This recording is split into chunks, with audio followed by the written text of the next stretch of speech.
Bismillahirrahmanirrahim. Assalamualaikum warahmatullahi wabarakatuh. Innal hamdalillah nahmaduhu wa nasta'inuhu wa nastaghfiruh wa na'udzu billahi min shururi anfusina wa min sayyiati a'malina.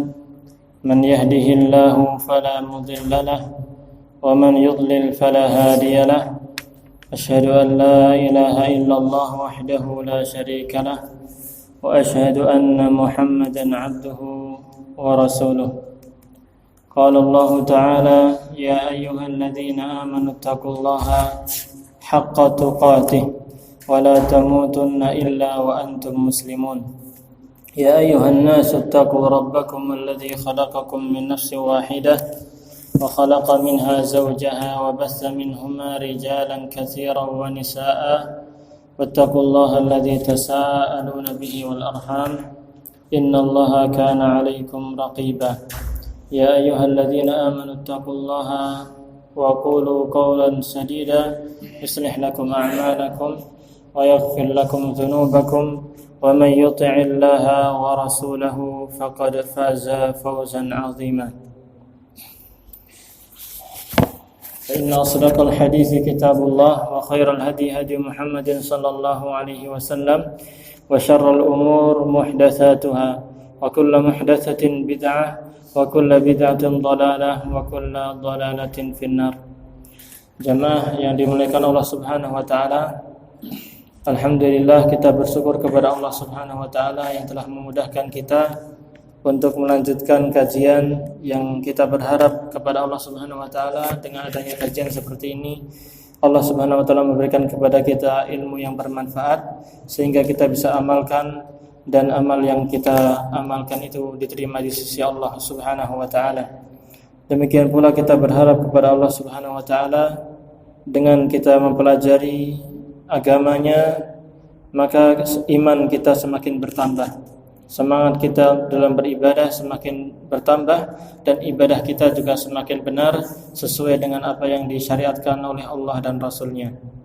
Kita juga berharap semoga dengan adanya kajian seperti ini Allah Subhanahu wa taala mengampuni dosa-dosa kita, dan baik yang disengaja ataupun yang tidak sengaja, baik yang sekarang ataupun yang telah lalu ataupun yang akan datang, sehingga dengannya kita akan masuk ke dalam surga Allah Subhanahu wa taala.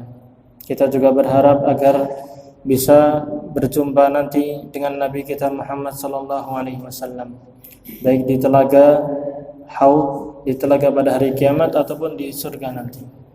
Karena orang-orang yang mempelajari agama dengan benar kemudian mengamalkannya, menjalankan agama ini sesuai apa yang diajarkan sama Rasulullah sallallahu alaihi wasallam, maka insyaallah merekalah orang-orang yang akan bahagia baik di dunia ataupun di akhirat, dan merekalah orang-orang yang akan meminum air dari telaga Rasulullah sallallahu alaihi wasallam. Jemaah yang dimuliakan Allah Subhanahu wa taala, kita lanjutkan pada kitab ini, kitab penjelasan mendasar berkaitan dengan rukun iman yang dikarang oleh Syekh Muhammad bin Shalih Al-Utsaimin.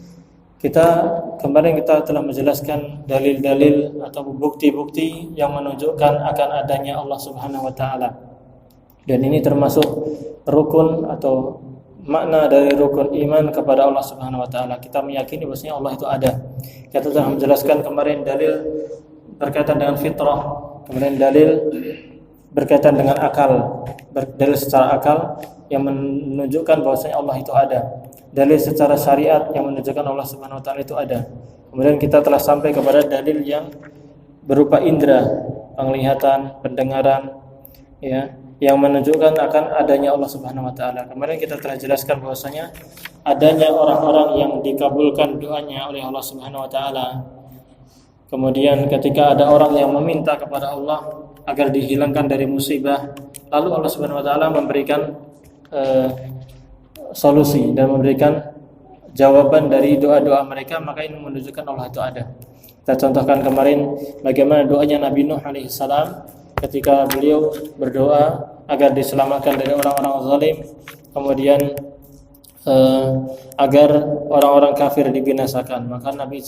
Maka Allah Subhanahu wa taala mengijabahi doa itu, dan menyelamatkan Nabi Nuh dari orang-orang kafir, dan orang-orang kafir pun diazab sama Allah Subhanahu wa taala dengan banjir bandang ya. Banjir bandang yang menenggelamkan semua orang yang di atas muka bumi ini. Kemudian kita juga telah menjelaskan tentang bagaimana Allah Subhanahu wa taala mengabulkan doanya Nabi Muhammad SAW tatkala terjadi perang Badar, perang yang sangat luar biasa yang Allah Subhanahu wa taala sebutkan dia adalah perang Yaumul Furqan, pada hari pembeda yang membedakan antara kesyirikan dan tauhid, antara ajaran Nabi SAW dan ajaran orang-orang kafir, dan antara aulia Allah, auliaur rahman dan auliaur syaitan, antara kekasih-kekasih Allah dan kekasih-kekasih syaitan. Allah menceritakan pada surat Al-Anfal ayat ke berapa? 9. Itu ketika Nabi SAW beristighatsah, meminta pertolongan kepada Allah Subhanahu wa taala, maka fastajaba lakum, maka Allah pun mengabulkan doa beliau, dan bahwa Allah Subhanahu wa taala menurunkan 1000 malaikat yang siap berperang untuk melawan orang-orang kafir, sehingga kaum kafir pun tercerai-berai, mereka tunggang langgang dan kabur, dan mayoritas mereka meninggal, termasuk dendengkot ya orang kafir, termasuk Abu Jahal, mereka meninggal di perang Badar. Bahkan tatkala itu, kalau kita melihat sirah yang lebih dalam lagi, iblis juga ikut perang di barisannya orang-orang kafir. Iblis yang dahulu menggoda siapa? Nabi Adam sama Siti Hawa, itu dia ikut perang, ikut bantu perang. Namun ketika iblis lihat malaikat pada turun dengan perlengkapan perang yang sangat lengkap, iblis pun takut kemudian kabur. Akhirnya orang-orang kafir pun tidak ada yang menolong, sehingga mereka pun binasa dan mati, sehingga kalahlah kaum kufar, sehingga menanglah kaum muslimin meskipun jumlahnya sangat sedikit. Kaum muslimin 300-an, sementara kaum kufar itu 1000, dan pasukannya mereka lebih lengkap. Kaum muslimin hanya sekedar pedang biasa atau tombak untuk berburu, mereka tidak siap untuk perang. Namun orang-orang kafir memang betul-betul berangkat untuk perang, sehingga kudanya, kemudian tamengnya, baju besinya sudah lengkap. Namun Allah Subhanahu wa taala mendengarkan doa Nabi sallallahu alaihi wasallam dan mengijabahinya, sehingga ketika kita melihat kisah seperti ini, kita yakin bahwa Allah itu ada. Ini juga bisa kita sampaikan kepada orang-orang yang mengingkari adanya Allah, orang-orang ateis, orang-orang komunis. Sampaikan, Nabi kita dulu pernah doa, kemudian diterima doanya. Kita juga, saya pernah doa, kemudian diterima sama Allah Subhanahu wa taala, dikabulkan. Saya minta sesuatu, Allah memberi hal itu. Makanya ini menunjukkan Allah itu ada, yaitu secara indera. Bahwasanya kita melihat langsung atau mendengar dari ayat-ayat Al-Qur'an yang menunjukkan Allah Subhanahu wa taala mengabulkan doa-doa orang yang berdoa. Alasan yang kedua, bahwa adanya tanda-tanda kebenaran para nabi yang dinamakan sebagai mukjizat yang dapat disaksikan atau didengar oleh manusia. Ini merupakan bukti yang sangat jelas atas keberadaan Allah, keberadaan adanya Tuhan yang mengutus mereka, yaitu Allah Subhanahu wa taala. Oleh karena itu, merupakan perkara-perkara yang keluar dari kemampuan. Karena hal itu, yakni mukjizat itu merupakan perkara-perkara yang keluar dari kemampuan manusia yang dilakukan oleh Allah Subhanahu wa taala untuk mengokohkan atau mengukuhkan para rasulnya dan menolong mereka. Ya, kita tahu di kisah-kisah para nabi ada buku bagus ya, kalau Bapak mau cari, itu Sahih kisah-kisah para nabi. Jadi riwayat-riwayat yang sahih dan penjelasan-penjelasan yang benar berkaitan dengan kisah-kisah para nabi. Di sana disebutkan, dan di kitab-kitab sirah atau kitab-kitab tafsir disebutkan tentang bagaimana para nabi diutus oleh Allah Subhanahu wa taala dan mereka membawa mukjizat. Mukjizah itu secara bahasa dia adalah jamak. Kita kalau rinci dari bahasa, dia al-mu'jizatu. Itu jamak dari kata mu'jizatun. Artinya dia adalah ayatun mu'jizah.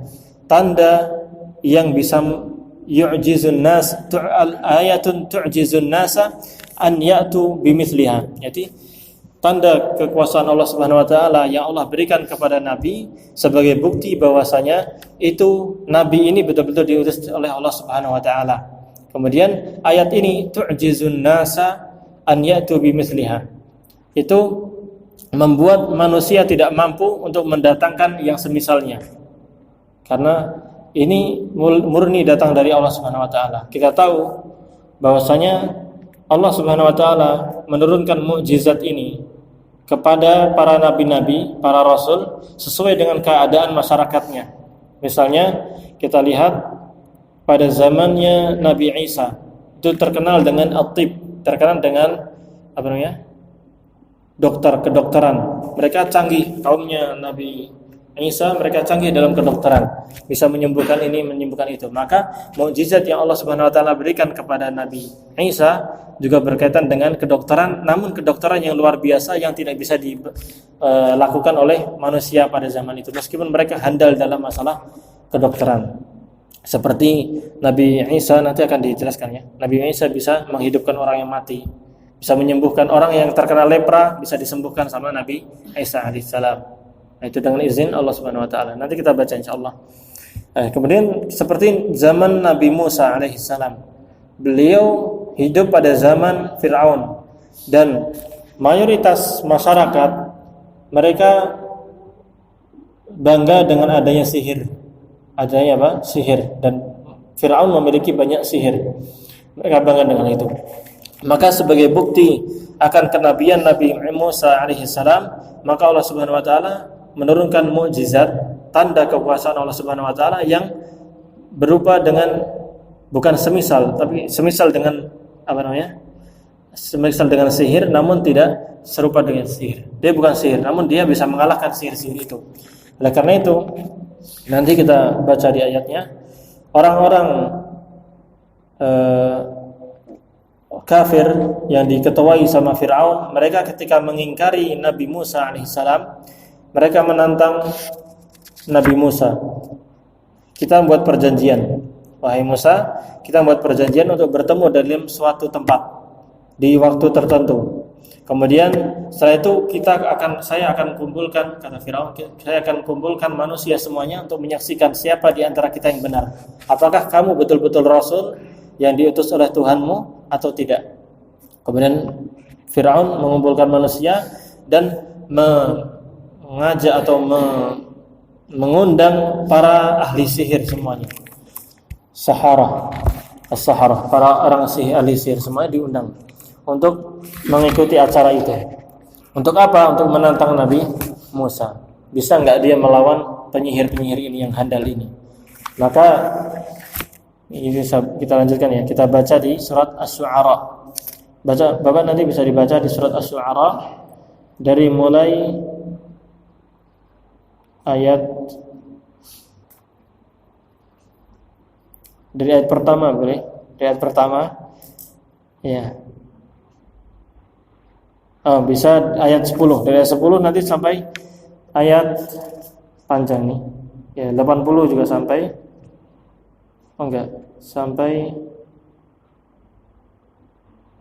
Sampai dari ayat 10 sampai ayat 27.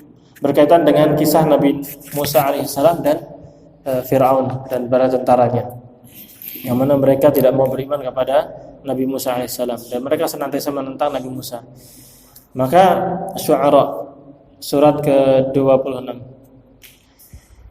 Maka ketika sudah dikumpulkan para penyihir itu, kemudian mereka menantang Nabi Musa alaihissalam.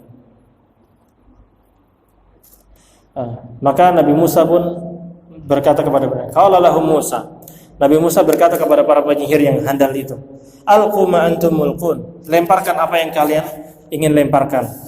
Fa alqaw hibalahum wa 'isiyahum wa qalu bi'izzati fir'aun inna lanahnul ghalibun. Maka mereka pun para penyihir melemparkan tali-tali mereka, tali-tali yang itu nanti akan berubah menjadi apa? Ular.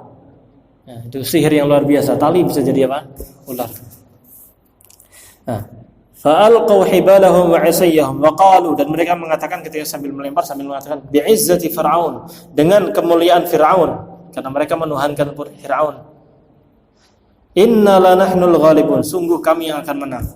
Maka fa'alqa Musa 'asah, maka Nabi Musa alaihissalam melemparkan apa? Tongkatnya. Terus dilempar, fa idza hiya talqafu ma yafikun.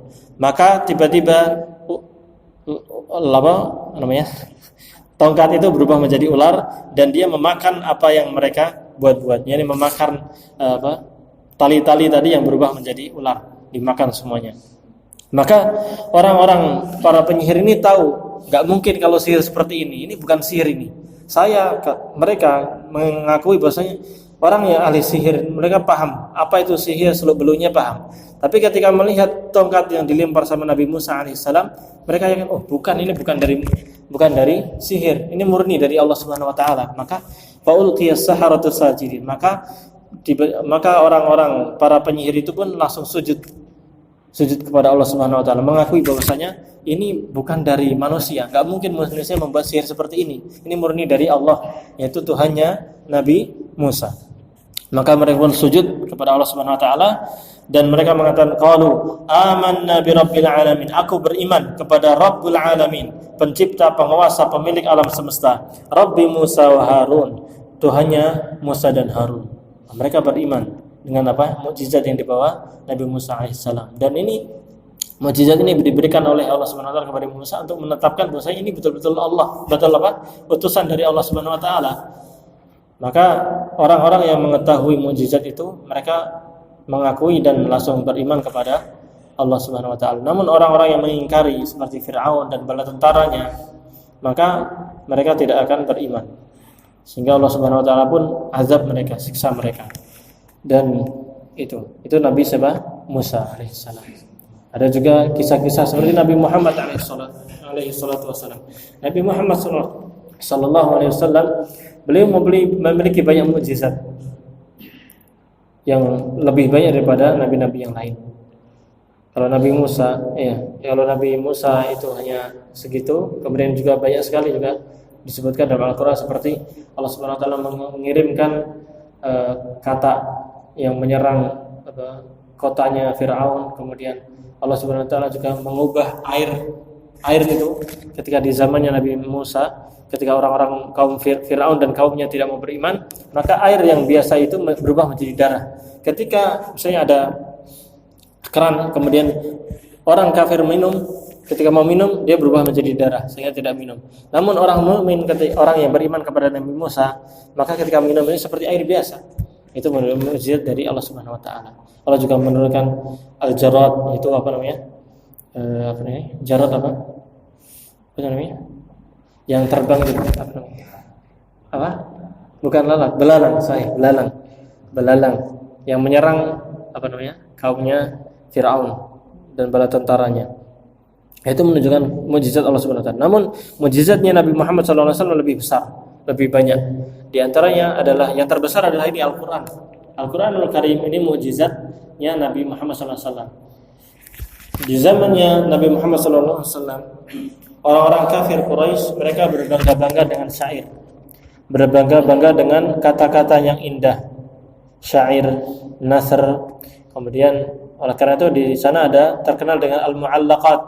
Al-mu'allaqat itu syair-syair yang indah, yang yang balaghahnya main, kemudian ilmu ma'aninya main, ilmu bahasa Arabnya bagus, kemudian susunannya sangat indah, makna-maknanya juga bagus. Itu saking bagusnya, maka mereka berlomba-lomba. Dan yang menang lomba, maka bait syairnya itu akan ditulis kemudian ditempel di Ka'bah sebagai kemuliaan bagi pemiliknya. Ada al-mu'allaqat. Al-mu'allaqat itu syair-syair yang ditempelkan, yang digantungkan di Ka'bah. Dan mereka sangat berbangga-bangga dengan bahasa Arab mereka yang sangat jago. Ya.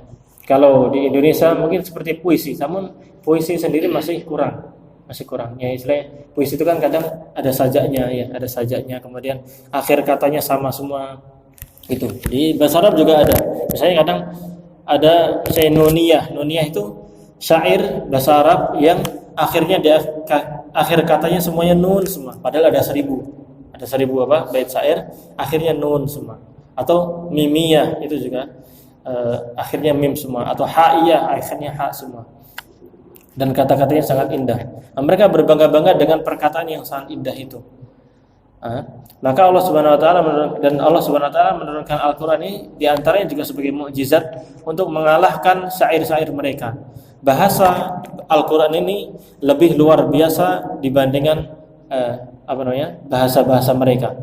Maka Allah Subhanahu wa taala pun untuk menunjukkan bahwasanya Nabi Muhammad SAW ini betul-betul diutus oleh Allah Subhanahu wa taala, dan bahwasanya Al-Qur'an ini betul-betul perkataan Allah Subhanahu wa taala, datang dari Allah Subhanahu wa taala, bukan buatan Nabi Muhammad SAW.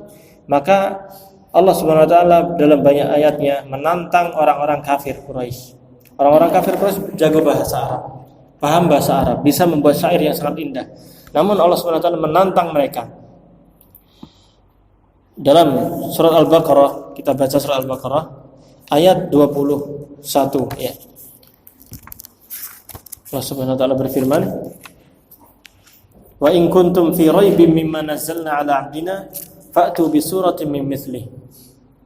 Ya, apabila kalian ragu terhadap apa yang kami turunkan kepada hamba kami yaitu Nabi Muhammad, kalau kalian ragu bahwasanya Al-Qur'an ini bukan dari Allah Subhanahu wa taala, kalian ragu bahwasanya Al-Qur'an ini bukan dari Allah Subhanahu wa taala, maka fa'tu bi suratin min mithli. Silakan kalian buat satu surat yang serupa dengan Al-Qur'an ini. Allah tantang, buat satu surat, mampu enggak kalian? Ternyata mereka tidak mampu. Kemudian Allah Subhanahu wa taala menantang lagi dalam surat yang lainnya, dalam ayat lain. Fa'tu bi 10 suwarin amsalihha. Silakan kalian datangkan dengan 10 surat semisal dengan apa yang ada dalam Al-Qur'an.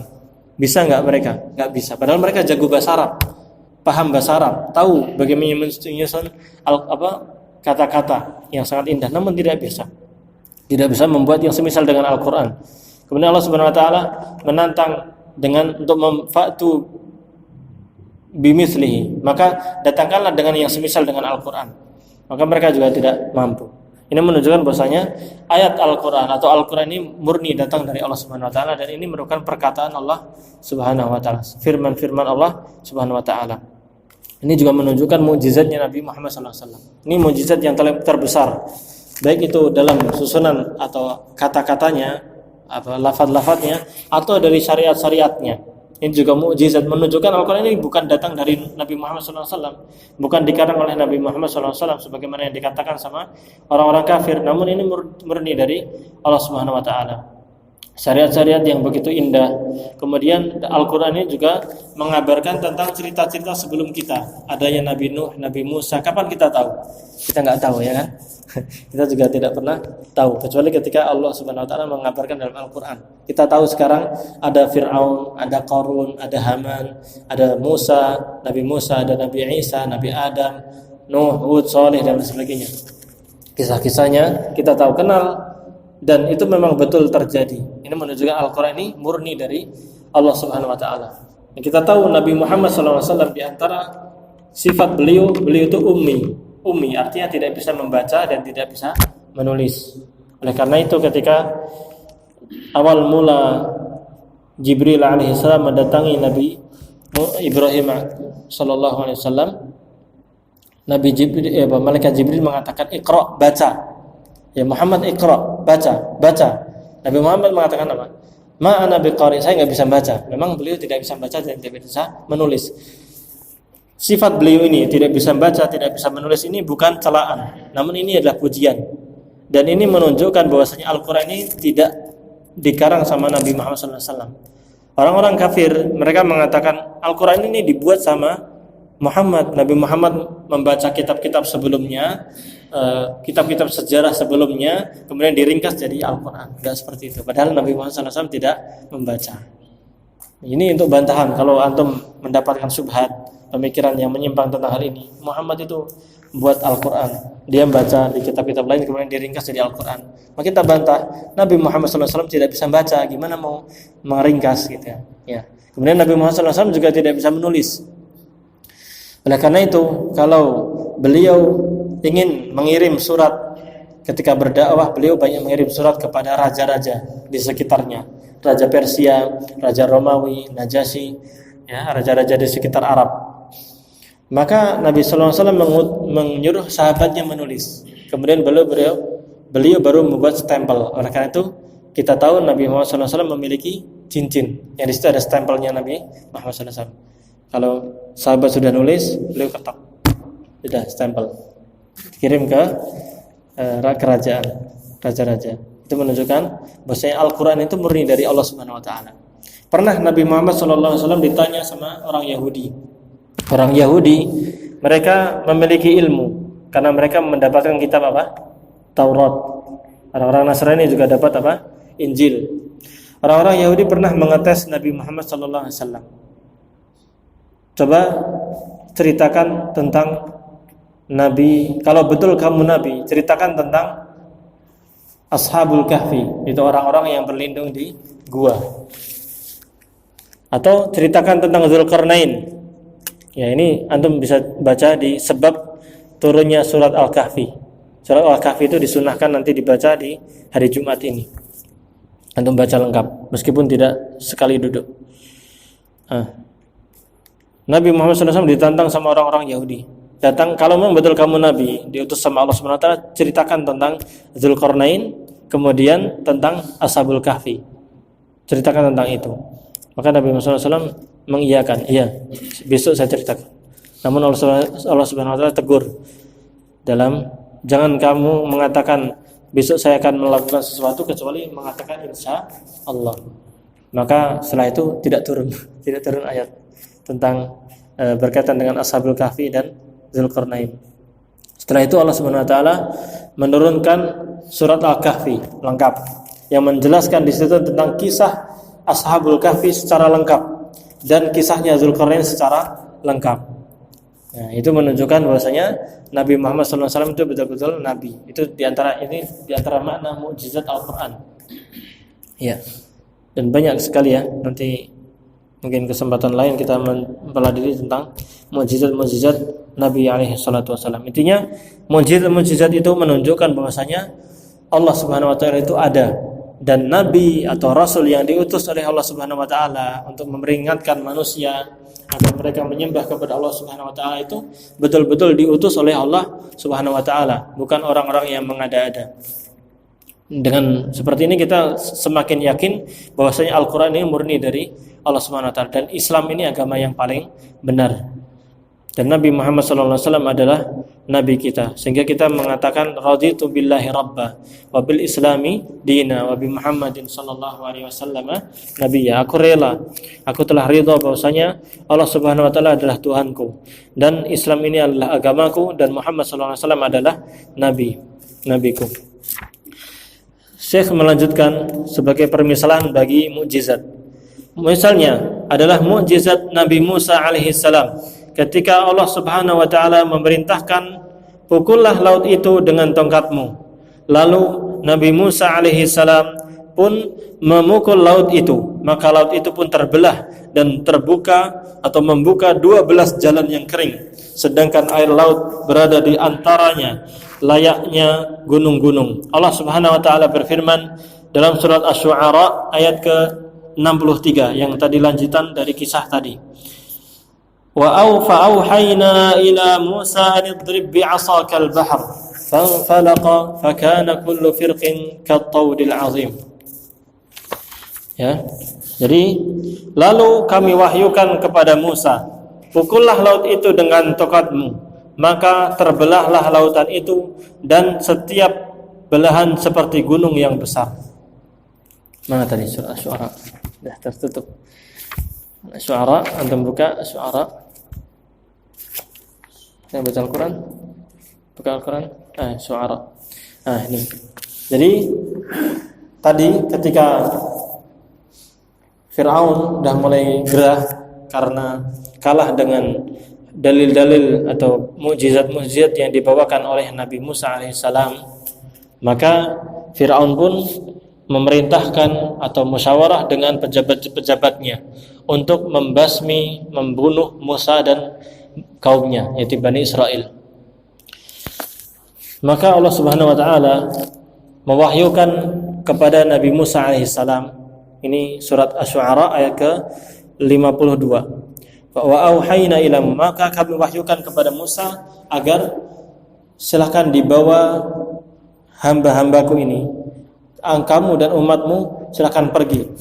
Innakum muttaba'un, kalian ini sedang dicari-cari dan sedang diincar, ingin dibunuh sama orang-orang pasukannya Fir'aun. Maka Fir'aun pun memerintahkan di kota-kota orang-orang yang akan menggiring pasukan, yang akan mengusir dan membantai Nabi Musa dan para pengikutnya. Maka Nabi Musa pun mengikuti perintah Allah Subhanahu wa taala yang diwahyukan kepadanya. Kemudian Nabi Musa alaihissalam membawa umatnya dari Bani Israel untuk pergi ke luar dari Mesir. Maka pergilah Nabi Musa alaihissalam dan pasukannya dan Bani Israel ke arah laut. Namun orang-orang Fir'aun dan pasukannya, mereka mengikuti, yakni mengejar pasukannya Nabi Musa alaihissalam. Falamma tara al-jam'an qala ashabu Musa inna lamudrakun. Maka tatkala kedua pasukan ini, pasukannya Nabi Musa alaihissalam yang ingin menyelamatkan diri dari kejaran kejaran siapa? Fir'aun dan tentaranya, ketika sudah saling melihat. Jadi pasukannya Nabi Musa alaihissalam sudah melihat pasukannya Fir'aun di belakang mereka, sementara di depannya ada siapa? Ada laut. Nggak mungkin itu. Maka Nabi qala ashabu Musa inna lamudrakun. Maka umatnya Nabi Musa alaihissalam, Bani Israel, mereka mengatakan inna lamudrakun. Sungguh ini kalau seperti ini kondisinya kita akan ketangkap. Nampaknya Nabi Musa dengan penuh keyakinan kepada Allah Subhanahu wa taala, dengan penuh keimanan, beliau mengatakan kalla, sekali-kali tidak. Inna ma'iya rabbi sayahdin. Sungguh bersama Allah Tuhanku ini bersamaku. Sayahdin, ia akan memberikan hidayah kepadaku, akan memberikan petunjuk kepadaku agar menyelesaikan kondisi ini yang sangat sulit. Sudah dikepung di belakang, depan sudah lautan. Enggak mungkin mau kabur gimana? Mau enggak mau harus ketangkap. Makanya orang-orang Bani Israel mereka mengatakan inna lamudrakun. Ini kita sudah mau ketangkap ini. Maka dengan penuh keyakinan tawakal kepada Allah Subhanahu wa taala, Nabi Musa alaihissalam mengatakan kalla, sekali-kali tidak. Mereka tidak akan bisa menangkap kami, menangkap kita. Inna ma'iya rabbi sayahdin. Sungguhnya Allah bersama kita, Allah bersama kami. Allah akan memberikan hidayah, petunjuk kepada kita. Fa'auhayna ila Musa an idrib bi'asakal bahr. Ini ayatnya. Maka kami pun mewahyukan kepada Musa, idrib bi'asakal hajar, bi'asakal bahr. Pukulkanlah tongkatmu ini ke laut. Pukulkan itu ke laut. Yuk, gitu ya.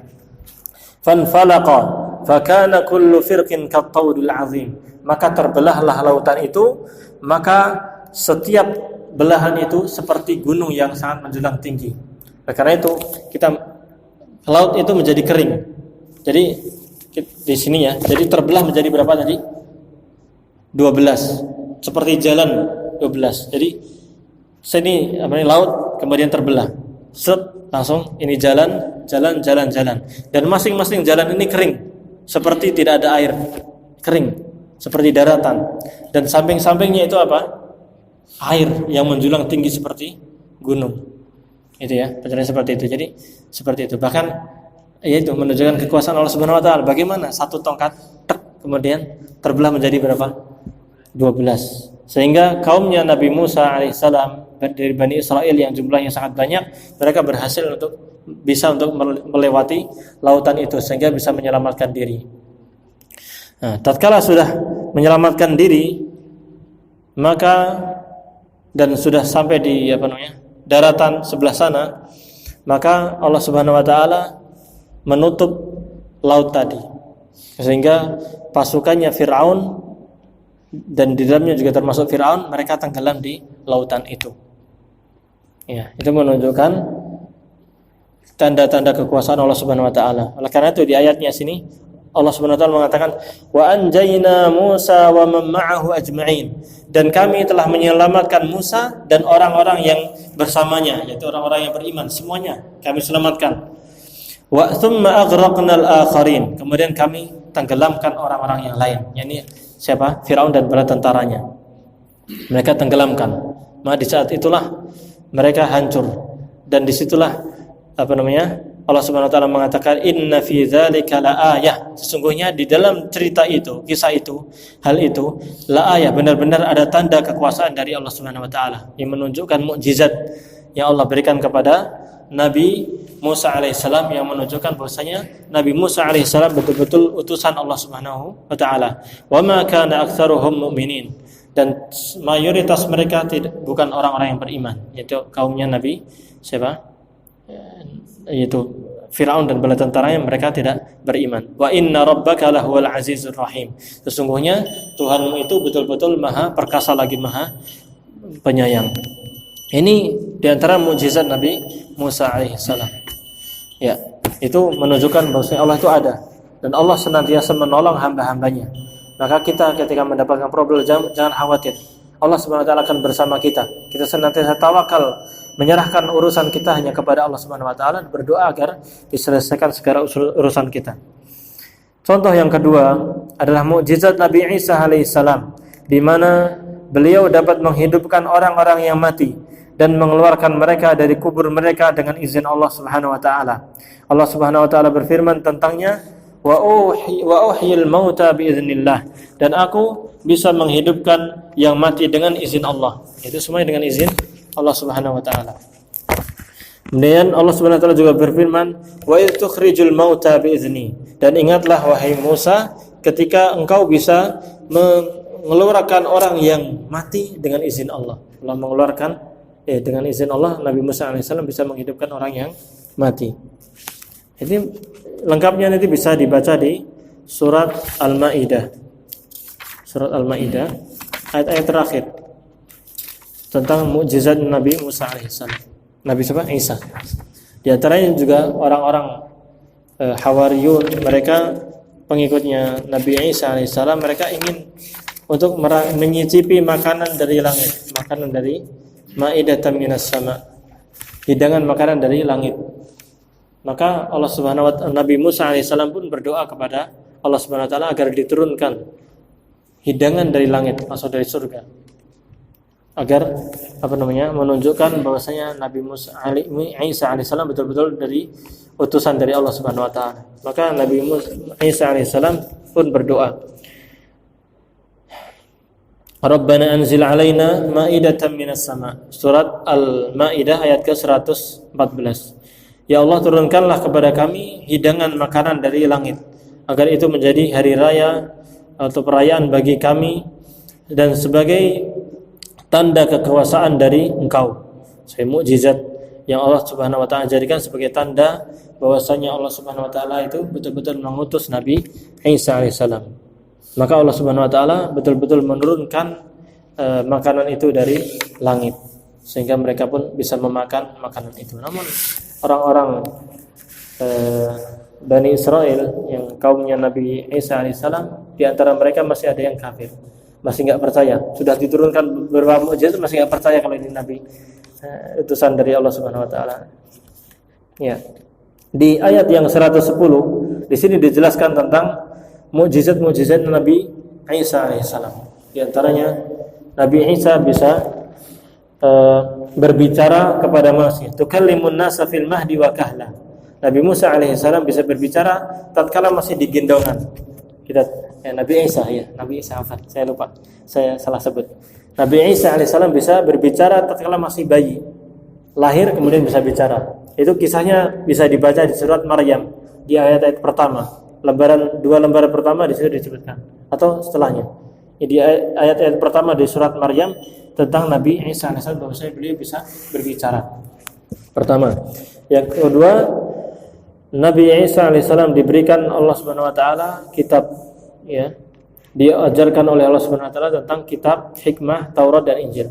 Kemudian Nabi Isa alaihissalam bisa menciptakan dari tanah liat, kemudian dibentuk sebagai bentukan burung. Kemudian Nabi Musa alaihissalam meniup kepada tanah tadi, maka menjadi burung, dia bisa hidup. Subhanallah, luar biasa ya. Luar biasa. Ini menunjukkan mukjizatnya Nabi Isa. Wa tubri'ul akmah wal abrasa. Nabi Musa alaihissalam juga bisa menyembuhkan orang yang bisu. Orang bisu nggak bisa bicara, bisa sembuh. Orang yang baros, yang botak, ya itu bisa sembuh. Orang yang punya lepra bisa sembuh. Wa tukhrijul mauta bi izni. Nabi Musa juga bisa mengeluarkan orang yang mati dan menghidupkan orang yang Nabi Isa bisa menghidupkan orang yang mati. Kemudian Nabi Isa juga bisa mengetahui apa yang disimpan sama orang-orang kaumnya. Nabi Musa bisa mengetahui fulan ini menyimpan makanan ini tahu dengan izin Allah Subhanahu wa taala. Itu di surat Ali Imran. Ya, dan banyak mukjizat Nabi Isa alaihissalam yang menunjukkan itu adalah mukjizat dari Allah Subhanahu wa taala dan menunjukkan akan adanya Allah Subhanahu wa taala. Kita lanjutkan ya. Sedikit lagi. Contoh yang ketiga adalah mukjizat Nabi Muhammad sallallahu alaihi wasallam. Ketika orang-orang Quraisy meminta sebuah mukjizat kepada beliau, maka beliau mengisyaratkan kepada bulan. Beliau mengisyaratkan ke bulan, lalu bulan itu terbelah menjadi dua bagian. Dan hal itu dilihat oleh orang-orang. Itu orang-orang Quraisy ketika mereka mengingkari Nabi Muhammad SAW dan mengatakan Muhammad ini bukan Rasul, bukan Nabi. Nah, maka dan mereka meminta agar didatangkan mukjizat. Kalau memang betul Nabi, datangkan mukjizat yang menunjukkan bahwasanya kamu itu betul-betul diutus sama Allah Subhanahu wa taala. Maka Nabi Musa alaihissalam mengisyaratkan kepada bulan, tunjuk bulan, kemudian terbelahlah bulan itu, dan memang terbelah. Bahkan di sebagian riwayat disebutkan ada sahabat di daerah mana melihat bulan betul-betul terbelah, pisah jadi dua. Ya. Dan katanya ada yang sudah meneliti, yang katanya kalau betul atau enggaknya saya nggak tahu. Ada yang sudah meneliti betul-betul memang ada garis jadi ada bulan itu ada garisnya yang menunjukkan dulu pernah terbelah. Tapi meskipun benar atau enggaknya kita tidak tahu, namun terjadinya terbelahnya bulan itu memang betul terjadi di zamannya Nabi Muhammad SAW. Allah Subhanahu Wa Taala berfirman tentang hal itu dalam Al-Quran surat Al-Qamar ayat 1-2. Iqtarabatis sa'atu wal syaqqal qamar. Saat hari kiamat semakin dekat dan bulan telah terbelah. Itu di zamannya Nabi Muhammad SAW. Ini menunjukkan tanda-tanda hari kiamat yang sudah terjadi.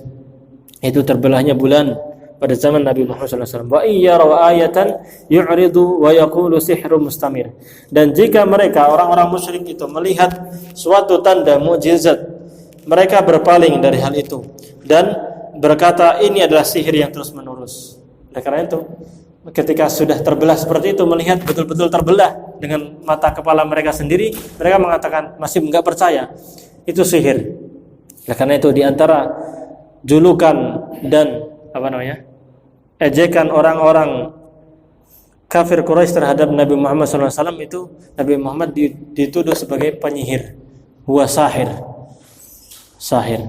Padahal Allah Subhanahu Wa Taala tidak menjadikan Nabi Muhammad SAW sebagai sihir. Bahkan Nabi Muhammad SAW betul-betul manusia yang diutus oleh Allah Subhanahu Wa Taala dan beliau bukan sihir. Mukjizat-mukjizat yang dapat dijangkau oleh indera ini yang dilakukan oleh Allah Subhanahu wa taala untuk memperkuat para rasulnya dan menolong mereka, menunjukkan secara pasti akan keberadaan Allah Subhanahu wa taala. Ya, itu mukjizat-mukjizat yang ada itu menunjukkan Allah Subhanahu wa taala itu betul-betul ada. Dengan demikian kita telah menyelesaikan tentang poin pertama yang berkaitan dengan iman kepada Allah Subhanahu wa taala, yaitu kita meyakini, mengimani bahwasanya Allah Subhanahu wa taala itu betul-betul ada. Dan dengan berbagai dalil yang telah kita sebutkan, dan dengan itu kita telah sampai pada poin ini, dan nanti insyaallah pertemuan selanjutnya pada pekan berikutnya kita akan memasuki pada masalah rububiyah, meyakini bahwasanya Allah Subhanahu wa taala adalah satu-satunya Tuhan yang menciptakan alam semesta ini, mengatur, memiliki dan mengurusinya. Baik, barangkali demikian yang bisa kita sampaikan. Kurang lebihnya mohon maaf. Kita tutup dengan doa kafaratul majlis. Subhanakallahumma wa bihamdik asyhadu an la ilaha illa anta astaghfiruka wa atubu ilaik. Kita buka pertanyaan. Barangkali ada. Silakan.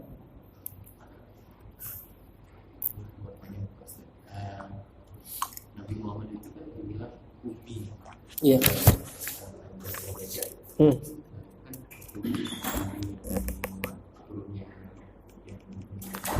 Akurat.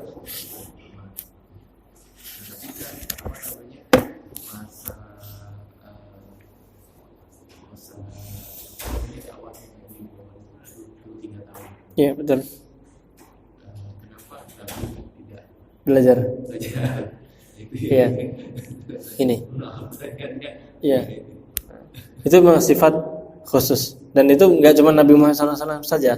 Memang bangsa Quraisy itu mereka disebut oleh Allah Subhanahu wa taala ada al-ummiyin, orang-orang yang ummi. Mereka semua mayoritas yang bisa baca nulis itu hanya sedikit. Dan memang seperti itu, memang tabiatnya seperti itu. Namun Allah Subhanahu wa taala berikan mereka kekuatan pada otaknya. Mereka bisa menghafal dengan hafalan yang luar biasa. Itu kelebihan mereka. Memang nggak bisa nulis, memang nggak bisa nulis. Mau belajar kayak apa juga nggak bisa. Iya. Dan memang setahu kita, dan itu yang ada di kitab-kitab sejarah ataupun yang hadis-hadis yang lain, Nabi Muhammad SAW memang tidak bisa menulis. Dan itu disebutkan dalam Al-Quran, An-Nabiyul Ummi, Nabi yang ummi tidak bisa membaca. Memang sebagian bahkan mungkin mayoritas kaum Quraisy tidak bisa menulis dan tidak bisa membaca. Namun mereka memiliki kelebihan hafalan. Oleh karena itu kita dapati orang-orang Arab itu, enggak semua Arab, cuman Quraisy, mereka bisa menghafal nasab. Nasab mereka hafal. Mereka misalnya Nabi Muhammad ini nasabnya sampai mana? Oh, sampai kepada Nabi Adam. Oh, fulan sampai mana? Sampai kepada Nabi Ibrahim, sampai kepada Nabi Musa, sampai kepada Nabi Isa. Mereka hafal. Dan mereka, oleh karena itu kita dapati mereka saling berbangga-bangga terhadap nasab dan mengagungkan nasab itu karena mereka hafal. Mereka juga bisa menghafal berbagai macam bait syair. Bait syair itu ya syair-syair yang ribuan, ratusan mereka hafal dengan kekuatan hafalan itu. Baik.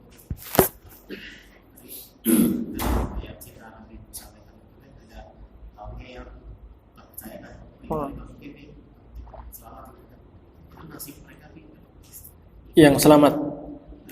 Kan ada yang bilang sekarang mereka dibuat tuh kan ketika mentok sebelum Nabi Musa naik pertama kan mereka ada yang bilang iman itu namanya selamat. Itu mereka itu selamat juga enggak? Selamat. Ya wajar kalau ya wajar. Mereka imannya bermacam-macam. Mungkin yang mengatakan ini mungkin yang imannya kurang. Jadi mereka mengatakan, wah kita akan datang. Ya secara logika memang gitu. Sudah laut di depan, belakang ada pasukan, nggak mungkin kabur. Mesti akan ketangkap. Termasuk yang selamat.